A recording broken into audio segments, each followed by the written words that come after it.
ఇది ఇక్కడ భగీరథ్ కాదు, రేపు ఎవరికైనా ఇదే వస్తుంది. రేపు నేను ప్రశ్నిస్తున్నా కదా, రేపు నన్ను ఇరికియొచ్చు. కాంబ్లే బ్రదర్ ఇరికిచ్చినప్పుడు రాజబోడ ఇరికియడానికి ఎంతసేపు? 2 నిమిషాల పని. ఎవడు చేస్తుండా లంచ కొడుకు? కేటీఆర్. అరే దమ్ముంటే డైరెక్ట్ రాజకీయాలు చేయరా, ప్రజా సమస్య మీద కొట్లాడు. బోసిడికే ఈ ఆర్ఎస్ ప్రవీణ్ గుడ్డు గాని పెట్టుకొని, వాడు ఐపీఎస్ అధికారి కదా, చట్టంలో ఏడ లోసుకుబాట్లు ఉన్నాయో అవి చూసి ఇరికిస్తాడు లంచ కొడుకు. ఈ తులసి చంద్ ఎందుకు పాట పాడుతుంది? ఈ తులసి చంద్ మొగుడు అంట ఆ ఆర్ఎస్ ప్రవీణ్ గానికి దగ్గర దోస్తు అంట. అర్థమైందా?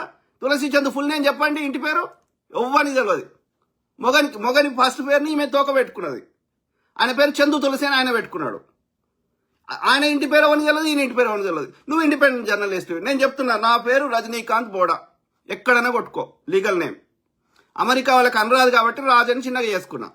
నువ్వు చెప్పు, నీ ధైర్యం ఉంటే తులసి చంద్ ఫుల్ నేమ్ చెప్పండి. ఇంటి పేరు ఏందమ్మా? నువ్వు ఎడబుట్టినవు, ఎడవెరిగినవు, నీ ఇంటి పేరు ఏం చెప్పు. నువ్వు ఇండిపెండెంట్ జర్నలిస్ట్ కదా, పారదర్శకత ఉండొద్దా? నిన్ను ఎందుకు నమ్మాలి ప్రజలు? నీ మొగని పేరు ఇంటి పేరు చెప్పు. నువ్వు ఎక్కడ పుట్టినావో చెప్పు, నీ బ్యాక్గ్రౌండ్ ఏందో చెప్పు. ఎందుకు గోప్యంగా ఉంచుతున్నావు తప్పు చేయనప్పుడు? సిగ్గుచరం ఉండాలి కదా. చిల్లరకి పాట పాడొద్దు, విలువలు అమ్ముకోవద్దు, చచ్చిపోయేటప్పుడు పైసలు రావు. ఆలోచించండి. నేను ఐడియాలజీ మీద కొట్లాడదాం, ఇష్యూస్ మీద కొట్లాడదాం, కానీ ఈ లంగ రాజకీయం పనికిరాదు. వాడిని ఇబ్బంది పెడతా, వాని పెళ్ళాంతో వాడిని ఇబ్బంది పెట్టిస్తా, వాళ్ళ ఆర్థిక మూలాలు దెబ్బ కొడతా, వాళ్ళని యాక్సిడెంట్ చేసి చంపిస్తా. లంజా కొడక, నీ కోడిచ్చిన రాకు బోసిడికే. దమ్ముంటే మంచి రాజకీయాలు చేయరా బోసిడికే. Policy base కొట్లాడు బోసిడికే. ఎవ్వత అందంగా అనిపిస్తే దాన్ని వదిలినావరా? మా కనకవ గంగావకి ఈరా బ్రాండ్ అంబాసిడర్ అంటే ఓతికిచ్చినవరా లంచ కొడుక? ఎవరికి ఇస్తాడు? అనసూయకి ఇస్తాడు. ఎందుకంటే కనక వండుకోదు కదా, అనసూయ అయితే వండుకుంటుంది కదా. బోసిడికే మంచు లక్ష్మికి ఇచ్చిండు బాడుకో, అవునా కదా?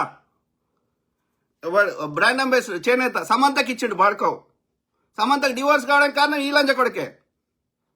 చేసేటి అని చేసుకుంటా, మళ్ళీ నాకేం తెలియదు, నేను సత్యవాదారి చంద్రుడు అని చెప్పుకుంటాడు బాడుకో గాడు. 60 కోట్లు వానికి అది అది అది వానికి ఏమంటారు సైకిల్ ట్రాక్ ఇచ్చేసిండాడు బడ్జెట్ అప్రూవల్ లేకుండా. బోసిడికే గాడు ఆ నోను ఎవడో లేపెత్తాడా అని కేటీఆర్ గాని వదిలిపెట్టరా అని. పాపాలకి హద్దు ఉంటుంది. పిచ్చి లంజ కొడుకులు. No, this is not the way. This is not the way how the democracy works. This is not the way how the Telangana. ఇట్లనే చేస్తే కదరా సాకలి ఐలమ్మ నీ దొరల గడిలా గడ్డి మొలవదురా అని తిట్టింది. అర్థమైందారా? నేను చిన్నప్పుడు పెరిగిన పెద్ద కోడూరు ఒక ఊరు ఉంటుంది సిద్దిపేట దగ్గర. ఓకే, సో మా అమ్మమ్మ వాళ్ళ ఊరు. అలా ఊర్లో మొత్తంలో ఒకటే దొర ఉంటాడు, సంజీవరావు దొర అని. మొత్తం ఊరిని కంట్రోల్ చేస్తా అంటాడు.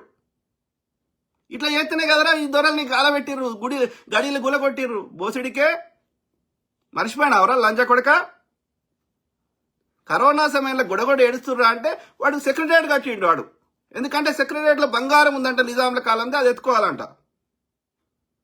నువ్వు మంచిగా చేసినావని నువ్వేమో కొంచెం జర్రాందంగా అనిపిస్తే ఆడదాని.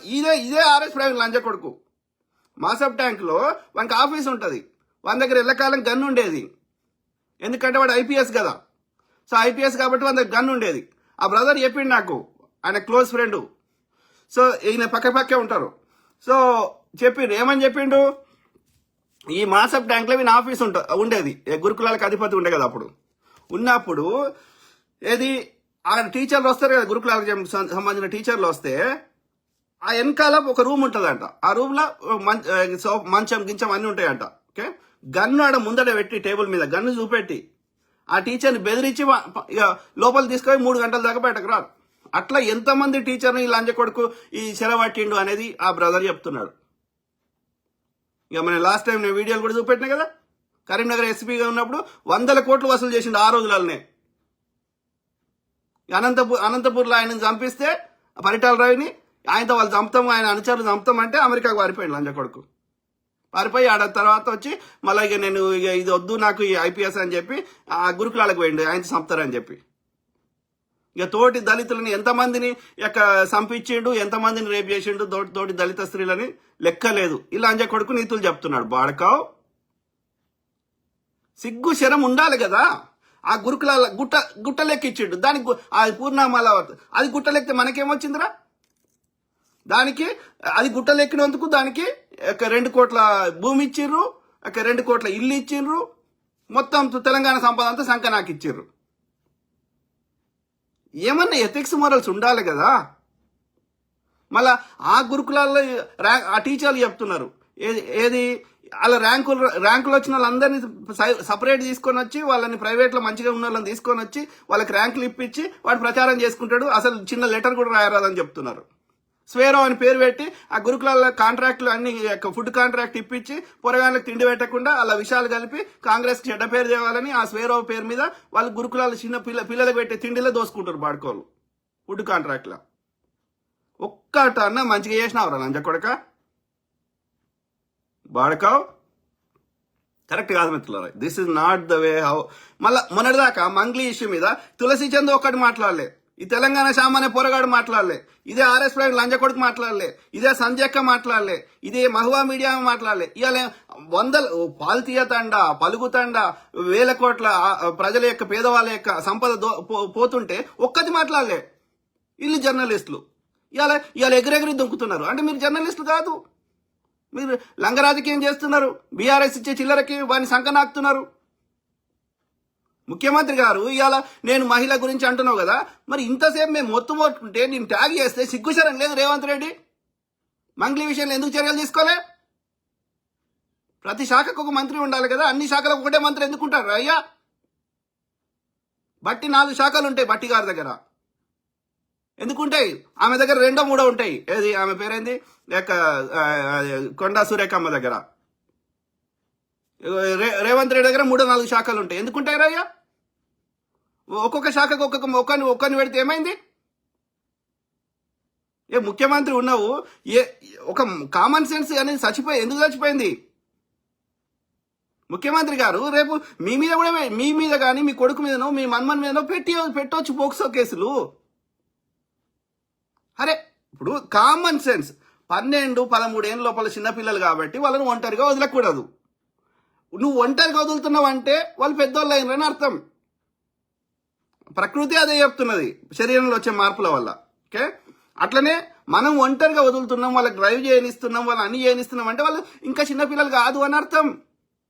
మరి నువ్వు ఒంటరిగా వదిలినప్పుడు వాళ్ళకి చట్టాలు సేమ్ చట్టం ఎట్లా వర్తిస్తుంది? కామన్ సెన్స్ ఎందుకు చచ్చిపోయింది? కాబట్టి ఆ చట్టాలను డెఫినెట్లీ మార్చాలి. మేము మార్చము, మాకు 18 ఏళ్ళ దాకా చిన్నపిల్లలు లెక్కనే ట్రీట్ చేస్తాము అంటే చిన్నపిల్లలను ఒంటరిగా వదలవద్దు. అర్థమైందా? మరి అన్నప్పుడు ఈ సోకాల్డ్ యువతి యొక్క తల్లిదండ్రులు ఇలా కంప్లైంట్ ఇచ్చారు కదా, మరి ఫస్ట్ టైం వాళ్ళిద్దరు కలుసుకున్నప్పుడే కంప్లైంట్ ఎందుకు వెళ్ళేదే? బగ్గి అని ఎందుకు పిలిచినావు? ఈ అమ్మాయి వాడిని మీ ఇంటికి ఎందుకు రానిచ్చినావు? ఆ పొరగాన్ని నీ బిడ్డ ఎందుకు తినిపిస్తుంటే తినని ఇచ్చినావు? 18 ఏళ్ళు కాని నిండాని పిల్లని మైనర్ తోటి ఎందుకు తినిపించినావు? వానికి ఆ పిల్లగాన్ని తీసుకొని మీ కుటుంబంతో కలిసి ఎందుకు శ్రీశైలం తీసుకుపోయినావు? ఎందుకు అన్నవరం తీసుకుపోయినావు? ఎందుకు అరుణాచలం తీసుకుపోయినావు? ఎందుకు ఇంకా తిరుపతికి తీసుకుపోయినావు? అంటే అర్థమైంది, నీ మైనర్ అయిన బిడ్డని అతని దగ్గర వండబెట్టినందుకు ఫస్ట్ మిమ్మల్ని శిక్షించాలి. అవునా కదా? ఇట్లనే ట్రీట్ చేస్తామంటే మరి మైనర్ తోటి పండగ పెట్టవచ్చా? అంటే నువ్వు కూడా నేరంలో భాగస్వామ్యమే కదా. ఫస్ట్ వాళ్ళు అయ్యవని పెట్టాలి లోపల. అంటే ఇప్పుడు మనకు తెలిసిన సమాచారం ఏంది? అతను పెళ్లి చేసుకుంటా అన్నాడు, ఈ పోరికి వేరే బయట లింకులు ఉన్నాయనేది అనేది ఆ పిల్లగాడు తెలుసుకున్నాడు. అనేది తెలుసుకోవడం వల్ల అతను పెళ్లి చేసుకోనంటే మమ్మల్ని పెళ్లి చేసుకోవని చెప్పి కేసు పెట్టింది అనేది మనకున్న సమాచారం. కరెక్టేనా? అది మైనర్కి పెళ్లి చేయొచ్చా? అంటే ఎన్ని శిక్షలు పడతాయి ఇప్పుడు వాళ్ళ తల్లిదండ్రులకి? This is not. అందుకే అంటున్నా, ఈ తలకాయ నొప్పులు వద్దురా అయ్యా. 13, 14, 15 అందరికి ఒక కన్సెన్సస్కి వస్తే నా దృష్టిలో అయితే 13 తర్వాత అయితే పెద్దోళ్ళ లెక్కనే ట్రీట్ చేయాలి, చిన్నపిల్లలాగా ట్రీట్ చేయకూడదు. ఓకే, అట్లీస్ట్ 13 కానీ 14 కానీ మ్యాక్సిమం 15. ఓకే, ఎందుకంటే అంతకంటే కింద ఉన్న వాళ్ళకి ఆలోచనలు ఈ ఏజ్ దాటిన తర్వాత డిఫరెంట్ ఉంటది. వాళ్ళకి డ్రైవింగ్ చేసుకునే హక్కు ఉంటది, వాళ్ళకి సొంతంగా కొన్ని నిర్ణయాలు తీసుకునే హక్కు ఉంటది.